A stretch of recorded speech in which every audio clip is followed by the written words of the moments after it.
Oke, Nanda. Halo Ajis. Balik lagi nih bersama kita Nanda dan Aziz di balik layar. Dan Nus. Kali ini nah, kita ini kedatangan ini, Jis. apa Kedatangan nih? senior kita, Jis. Ini sebenarnya Dengan banget 6 soalnya dia juta ini tuh udah subscribers. tapi kontennya agak beda karena dia emang spesialis animasi gitu lah. Bisa dibilang Iya, mereka benar. animator. Iya, Kayak benar. gitu loh. Langsung aja kita panggil kali ya. Kita Iya. sambutnya ini dia. Mas Andi Rizky sama Mas Saitandio. Nama lengkapnya aja, Jis. Yang dipanggil, Jis. Andi Saitandio. Dari Rizky Replay. Dan ada Mas Halo Mas Rizky. Andi, halo Mas Rizky. Halo, halo Mas, Halo senang sekali bisa di Mas, sini. Mas Aziz, Mas Anda. Halo, Mas. Thank you banget ya udah diundang ini. Iya Wah, banget. Mungkin ini yang Mas lebih Rizky pengaruh sama yang Mas itu Andi kali. lagi satu kantor. Di kantor apa? Bareng. Saya di rumah, Andi lagi di kantor. Iya, lagi di studio Oh. nih, lagi prepare kebetulan kita ada big project yang harus dikerjakan di Tunda. Kalau kita lihat Rizky Replay kan lebih ke animasi. Hmm. Kalau kita lihat kan animasi biasanya konten-konten yang anak banget temanya ya. Tapi kan kalau ini temanya horor ya, Mas. Benar. Horor. Terus kalau kita lihat beberapa channel animasi kayak animasi Nopal, tau kan ya, Mas ya?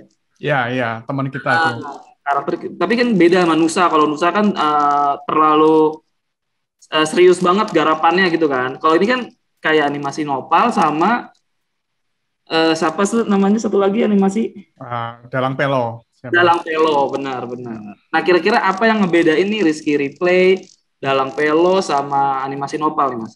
Oke, jadi kita memang dari awal gitu karena besarnya dari salah satu konten horor yang lumayan meledak gitu ya. Jadi dari situ dapat subscriber banyak, akhirnya kita fokus di mengerjakan animasi horor. Nah, salah satu bedanya itu kita ngajak kreator-kreator lokal lain nih. Jadi kalau mungkin animasi Nopal sama Dalang Pelo itu kayak kreatornya itu ya satu gitu Mas ya, apa namanya?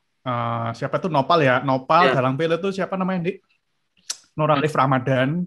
Nah, Hmm. jadi kalau kita itu saya juga karena ini misteri terus kita ngajak kreator-kreator lain jadi bisa membuat video-video pendek istilahnya kayak FTV gitu. Jadi satu video pendek selesai gitu kan, cerita misteri di masyarakat gitu. Nah, itu Oh. kita ada sesi seperti itunya. Jadi ngajak-ngajak kreator lain, kita profitnya AdSense-nya juga kita share gitu, tapi saya juga mengembangkan satu sendiri yang emang kayak horor komedi gitu. Itu terlibatnya maksudnya untuk voice over atau narikin cerita, ide cerita gitu, Mas? Semua. Oh, potensi dari yang mau diajak kolaborasi apa disikat gitu ya, Mas? Ya, jadi dulu karena kita masih kecil gitu, jadi bukan studio besar.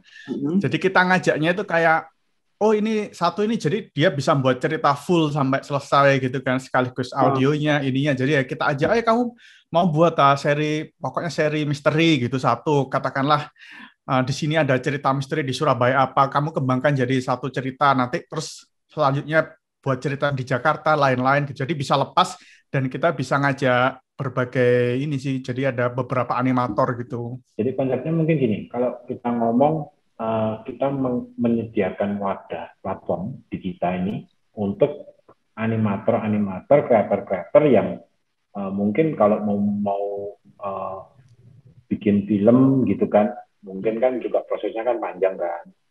Terus kalau misalkan mau bikin channel baru juga ya nggak gampang kan channel YouTube kan ya. Ya akhirnya kita menyediakan wadah mereka untuk berekspresi, bikin karya, yuk ditampilkan di kita. Ya, Udah berapa banyak Mas konten kreator yang bergabung bareng kalian di sini di Rizky Replay saat ini? Ini sudah ada 5. Ya, 5. 5 ini terus menyusul juga ada beberapa yang sudah mulai kita soundingkan. Jadi kita pengen bikin kayak itu loh Mas. Kalau misalkan apa namanya komik gitu kan, mereka lihat kan biasa kita nyari komik di mana sih di webtoon gitu kan. Nah, kita mau bikin kayak gitu. Jadi kalau nyari animasi ya di kita gitu loh, di Rizky Replay gitu. Ya. Ini aku penasaran sih, gimana sih dulu awalnya akhirnya si Rizky Replay ini tuh kebentuk gitu. Yang aku baca sih tadi tuh kayak ada ternyata kalian tuh awalnya malah ikutan dulu portofolio buat lomba, akhirnya bikin YouTube dan upload, baru akhirnya terjun beneran di YouTube-nya gitu ya, atau gimana? Ya benar. Jadi saya dulu sebelum YouTube kan masih apa namanya, bayangan saya kan jauh ya, YouTube itu harus sering upload, terus juga kalau untuk animasi itu buatnya sulit, produksinya kan kayak nggak nyucuk gitu kan. Nah tapi ya dulu itu sempat, jadi saya cuma ikut-ikut lomba, terus upload portofolio. Kalau kalau syukur ya menang gitu kan, beberapa kali menang, beberapa kali enggak. Nah ternyata setelah itu ada yang menang, dan ternyata di YouTube itu juga views-nya lumayan banter, sampai waktu itu waktu masih awal-awal itu sudah tembus 10 juta gitu kan. Dulu itu lumayan, 10 juta tuh masih jarang gitu kan. Nah akhirnya terus ngelihat dari itu, Banyak terus banget sih, Mas. Sekarang juga banyak sih. tapi 10 juta setelah beberapa ini, jadi nggak langsung gitu, jadi setelah beberapa tahun. Dulu di awal pada saat akhirnya oke deh gue terjun di YouTube, itu modalnya berapa? Kan biasanya kalau animator itu kan pasti butuh laptop, butuh alat segala macam, studio. Kalian gimana? Ya kita pakai, sebenarnya kalau apa namanya waktu itu ya kita masih pakai modal seadanya, jadi cuma laptop yang kita buat kerja. Cuma memang modal paling besar kalau animasi, kalau menurut saya ya, itu kayak skill dan waktu di situ. Kalau saya pribadi dulu itu, jadi emang skill ya nggak semua orang bisa gitu kan, belajarnya juga masih ini, terus juga waktu pembuatannya juga lama. Di situ sih yang apa namanya, mungkin dibandingkan konten creator lain yang kadang-kadang seminggu bisa bikin 3 gitu kan. Kita ya, saya sendiri bikin animasi itu mungkin dalam 2-3 minggu jadi 1 gitu. Makanya akhirnya kita ngajak teman-teman biar bisa paling nggak seminggu sekali upload gitu. Itu kalau boleh tahu spek awalnya itu ngerjain animasi itu apa sih Mas? Laptop apa sih? Dan pakai aplikasi apa gitu? Softwarenya apa gitu?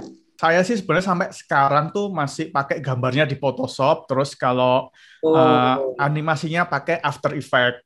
Cerita dari saya ini mungkin bisa sebagai inspirasi teman-teman juga lah ya. Artinya ketika awal-awal kita mulai menjulusi Rizky Replay ini, saya ini basicnya bukan basic desain. Beda sama Mas Rizky ya. Mas Rizky kan memang kuliahnya ITS di TKP kan. Oh iya. Ini kuliahnya manajemen bisnis gitu kan. Nggak ngerti sama sekali yang namanya desain. Nggak ngerti yang namanya software untuk bikin animasi, pokoknya modal nekat gitu kan. Waktu itu juga beli laptop seadanya yang usianya sudah jadul ya, laptop bekas yang mungkin cuma 3 jutaan gitu kan. Netbook yang murah-murah kecil itu loh Mas, yang kayak layarnya kalau buka apa itu cuma keluar setengahnya. Gue mau nyinggung ini Jis. Tinggal dulu deh. Biar penonton tuh tahu nih, Rizky Replay itu view terbesarnya tuh pernah ada di 93 juta, Jis. Itu yang tadi awal saya ceritain. Sekarang udah di 93 juta ya, Mas ya? Sekarangnya ya. Itu yang dulu yang tadi saya ceritain 10 juta itu, sekarang jadi segitu. Waduh, bentar lagi 100 juta nih view, Mas. Amin. Ya itu dulu menang lomba, juara 1 waktu ikut lomba apa itu namanya di otomotif gitu kan. Oh iya, akhirnya juara 1, ternyata juga membawa berkah juga, subscribernya banyak yang nyantol di situ, view-nya banyak gitu. Jadi itu emang video berkah.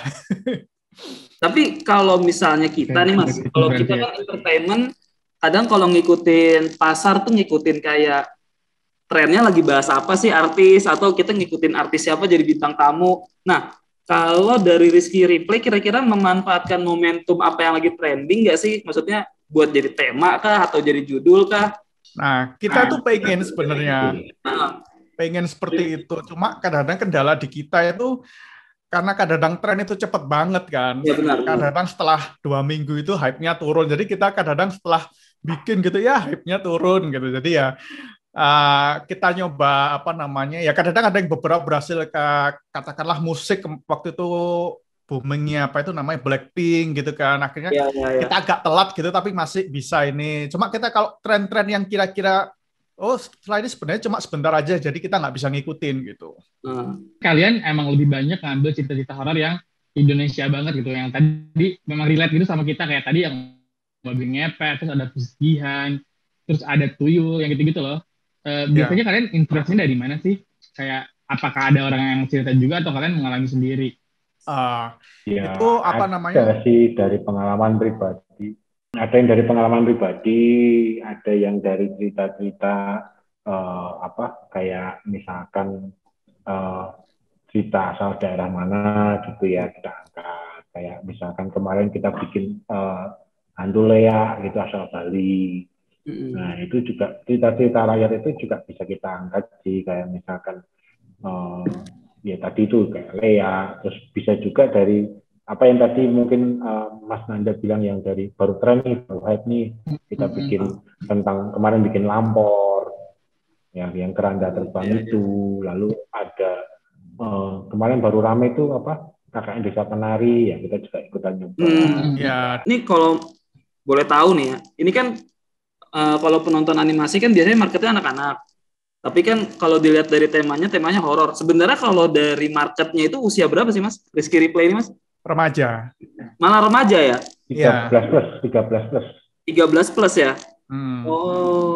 Jadi memang kita buat dari segi cerita itu emang lebih ke untuk remaja. Cuma kalau kita sebisa mungkin anak-anak nonton itu masih enjoy, masih aman gitu. Jadi kayak kadang-kadang kemarin itu ada yang adegan berdarah-darah banget, ini di tone down, terus ada adegan yang kayak kayak kita kemarin kreator kita baru join gitu, terus loh ini kok agak sensual banget, ini jangan gitu. Jadi emang kita apalagi emang kemarin kan kadang-kadang kalau horor gitu kan ada yang adegan diperkosa atau ceweknya menggoda, ada lewat di suatu gang tempat kecil gitu, tiba-tiba ada cewek yang menggoda gitu kan. Nah itu yang kadang-kadang memang harus kita hindari karena memang peraturan YouTube juga. Selain itu juga kita memang dari awal komitmen kita selalu menghindari penggunaan kata-kata kasar gitu kan. Lalu konten-konten yang memang terlalu vulgar itu juga memang selalu kita hindari sih. Kita sudah konsisten dari pertama seperti itu. Tapi pernah ngangkat cerita dari artis gitu nggak sih Mas? Nah itu belum sih. Kita dulu pengen kerjasama gitu. Cuma kadang-kadang saya ngelihat kalau yang artis kolaborasi gitu kayak takutnya gitu kayak kita terlalu lama juga mungkin buatnya 3 minggu atau gimana, jadi kita belum. Cuma kita pengen sih kayak kolaborasi dengan siapa gitu yang mungkin horor gitu. Nanti kita coba bantu ke Mas Gading. Siapa lu? Banyak cerita horor gitu Pak. Ya makanya kita selama ini sih kayak lebih sering kayak masih bareng collab-nya dengan yang animator juga gitu kan. Ayo ini masukin karakterku di tempatmu, ayo masukin karakterku. Bosen. Sampai nggak perlu ngomong, tiba-tiba ada figuran gini, lo itu ada Lu lagi. Belajar dari penonton, ada hal apa sih yang kira-kira kalau gue tampilin ini pasti view-nya gede?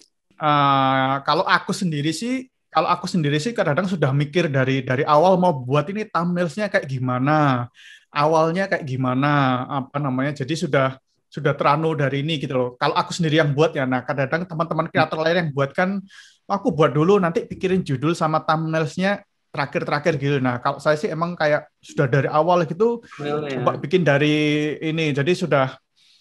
Dan alhamdulillah ya kalau yang selama ini saya buatkan horor komedi ya, itu termasuk yang di channel itu yang paling tinggi secara view-nya gitu kan.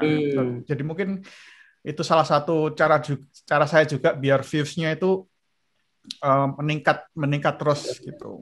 Mas, mau tahu dong, dulu pas pertama kali dapat view 10 juta itu udah bisa monetize belum sih? Saya dulu kan justru ditawarin sama YouTube. Iya, sampai ditawarin di YouTube loh. Kamu sudah segini loh, kayak emailnya gitu loh. Kamu mau monetize nggak gitu? Jadi kayak kalau sekarang kan mungkin banyak teman-teman yang baru buat, kita ngejar supaya bisa monet gitu kan. Nah, saya dulu malah belum tahu sampai akhirnya di email YouTube loh, ini loh nggak mau monetize channelmu. Gitu. Kita lihat YouTube. Yang paling berkesan itu saya Mas, yang paling berkesan itu. Apa tuh Mas? Gimana Mas? Waktu pertama kali nyoba konsisten di YouTube itu sekitar akhir 2017 ya dia ya. 2017. September atau Oktober kita baru mulai, kita mulai fokus nih, saya juga baru pertama kali mulai terjun gitu kan, bikin animasi gitu kan. Setelah 3 bulan, dapatnya berapa Mas? Coba dapat Mas. 3 bulan? 3 bulan kayaknya tembus di 40-an deh Mas. Waduh. Lebih berarti nih. 3 bulan Mas, setiap hari bikin animasi 2 minggu sekali tayang, 2 minggu sekali tayang. Setelah 3 bulan cuma dapat 500.000 man.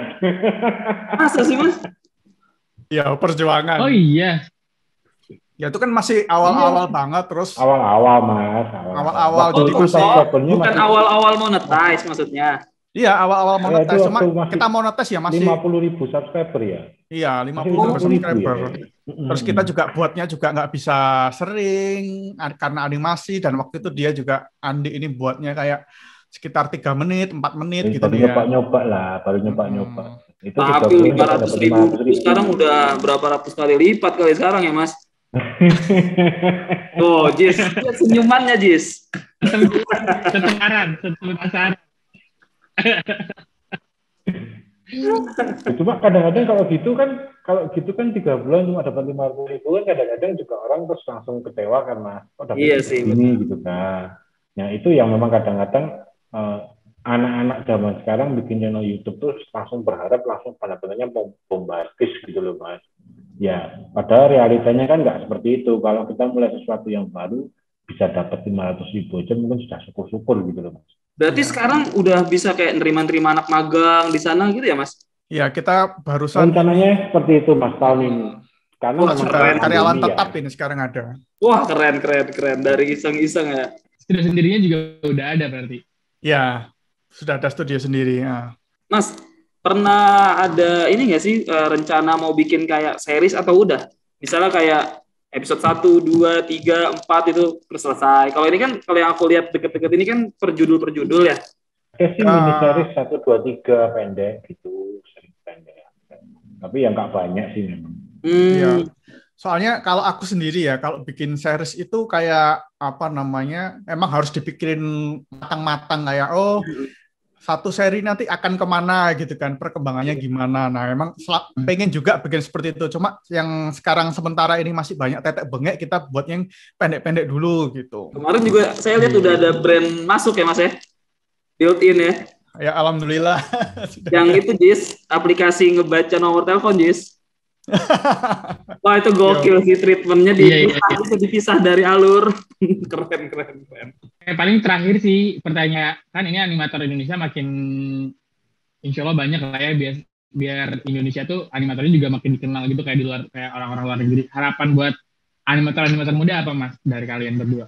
Apa ya kalau dari animator muda ya, yang baru-baru mungkin baru mau nyoba di YouTube ya jangan terlalu tinggi dulu ekspektasinya.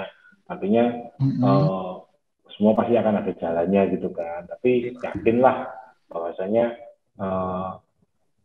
hasilnya tuh usaha tuh pasti akan ada hasilnya. Kalau dari saya, kalau untuk yang animator-animator muda, jadi tetap berkarya ya, walaupun kadang-kadang nyoba di YouTube belum tentu berhasil, tapi nanti siapa tahu itu ternyata berhasil di tempat lain. Kayak saya dulu sebenarnya mau nyoba bikin video wedding segala macam yang animasi gitu kan, tapi nggak berhasil, nggak ada yang laku, tapi nggak tahu somehow ternyata dengan upload di sosial media itu ternyata di YouTube akhirnya berhasil ya gitu. Jadi siapa tahu nanti teman-teman yang lain, walaupun di YouTube-nya terus ternyata ada penawaran-penawaran lain, karena kita selama ini kalau ngeliat apa gitu sudah ngelihatnya portfolio juga kan, wah ini ternyata dia punya passion di bidang ini gitu. Kadang-kadang kemarin kita milih salah satu karyawan itu juga ngelihat dia punya passion di bidang editing ini, jadi belum menghasilkan aja udah buat macam-macam. Nah itu salah satu ini juga buat teman-teman animator. Oke, terima kasih Mas Andi dan Mas Rizky. Thank you banget. Terima kasih Mas Nanda, Mbak Via ya. Berarti next kita harus undang di bidang-bidang yang lain nih, Jis. Belakang layarnya artis udah, belakang layar animator udah. Mungkin kita bisa ke belakang layar yang kayak kemarin ada konten ini, Jis, yang ngebangun-bangun dari crafting kayu gitu-gitu, Jis. Ada yang aneh-aneh lah. Atau enggak aquascape, pokoknya yang belakang layarnya aneh lagi gitu. Kita coba undang. Gamers juga kali. Gamers, iya benar, gamers juga bisa. Oke, thank you. Mungkin itu aja episode kita kali ini. Ya, semoga bisa jadi pembelajaran dan semangat buat yang nonton ya, Jis ya. Semoga orang-orang makin semangat untuk bikin kreasi-kreasi yang lain di YouTube. Oke, thank you semuanya.